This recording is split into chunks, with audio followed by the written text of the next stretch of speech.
And I'll begin with a question for Dr. Wong. One aspect of the immigration reform debate that is often lost is that many immigrant essential workers have been in the United States for years. Again, this is a very different population than those who have recently arrived at the southern border seeking asylum. Immigrant essential workers are integrated into our communities and clearly into our workforce. On average, these immigrant essential workers have lived in the United States for 18 years. 1 in 5 of them have lived in the United States for more than 25 years. They pay state and federal taxes, pay rent or a mortgage, they buy goods and services, and many even start new businesses that support other jobs for native-born Americans. And yet their immigration status can hold them back from reaching their full potential and from becoming fully integrated into the American economy. Dr. Wong, what impact would granting immigrant essential workers legal status have on American workers and the United States economy? And how would granting legal status contribute to post-pandemic economic recovery?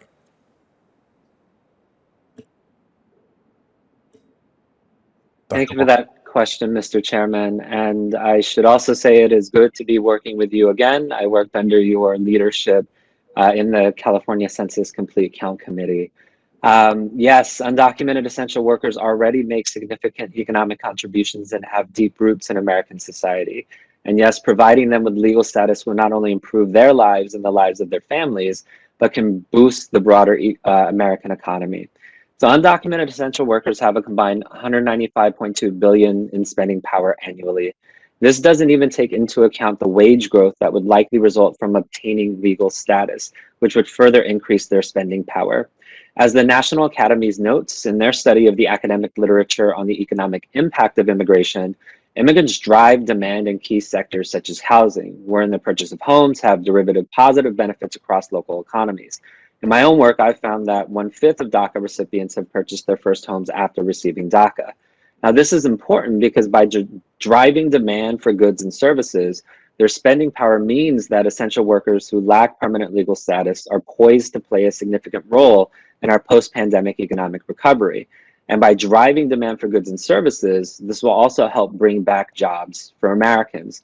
Now, on the issue of jobs, the National Academies also concludes that immigration, particularly when immigrants have a college degree or higher, which is increasingly the case as foreign-born naturalized citizens have among the highest levels of education among any subset of American society. Well, this increases the wages and employment of both college and non-college educated native-born persons. Relatedly, immigrants also create jobs. Immigrants have long been more likely to start businesses. Data from the Census Survey of Business Owners also shows that foreign-born persons open about 1/4 of new businesses. Immigrants also innovate and account for about 1/4 of all US patents. According to New American Economy, the 3 million immigrant entrepreneurs in the country employ approximately 8 million American workers. So indeed, their entrepreneurism makes them essential for our long-term growth and our post-pandemic economic recovery. Thank you. Thank you, Dr. Wong. My next question is for Ms. Tillis. Many healthcare workers have experienced unimaginable trauma in witnessing the deaths of the patients they're caring for. Often they were unable to provide medical interventions because of a lack of medical supplies, such as ventilators, and some were the last people their patients saw before they died. A recent poll conducted by the Washington Post and the Kaiser Family Foundation found that 64% of healthcare workers reported COVID-19 having a negative impact on their mental health. In addition, undocumented immigrant healthcare workers have had the additional stress of fearing deportation while caring for their patients and serving their communities. Ms. Tillis is someone who put her life on the line for her patients during the COVID-19 pandemic. Can you describe how your mental health was affected during the pandemic? Thank you, Chairman Padilla. Padilla, sorry. So the pandemic had definitely affected my mental health, to say the least. When the pandemic initially started last year, I was working at a nursing home, and our patients were dying by great numbers.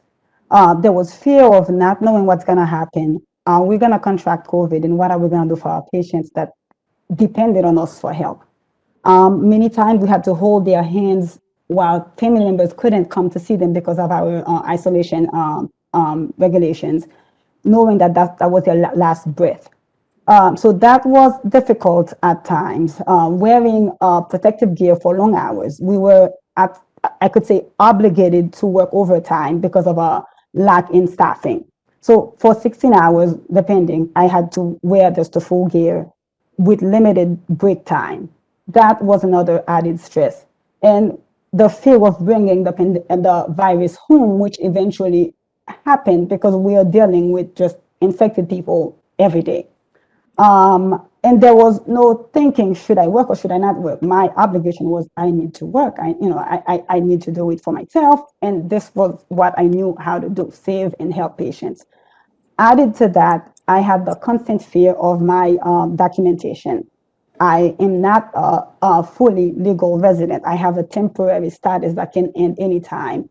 And I've had to, just expect every yearly, is it going to be renewed? What if it's not renewed? What's going to happen to me? That only compounded to the fear that I had experienced throughout the pandemic, and definitely has left me sometimes with nights where, it wasn't a great sleep.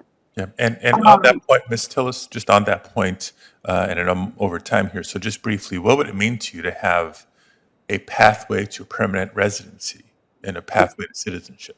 What would that mean to you? It would be a dream come true. I don't think I have the words enough to describe what that would feel like. For years, I've lived in the darkness. Being undocumented was like being in, just having a black hole over my head.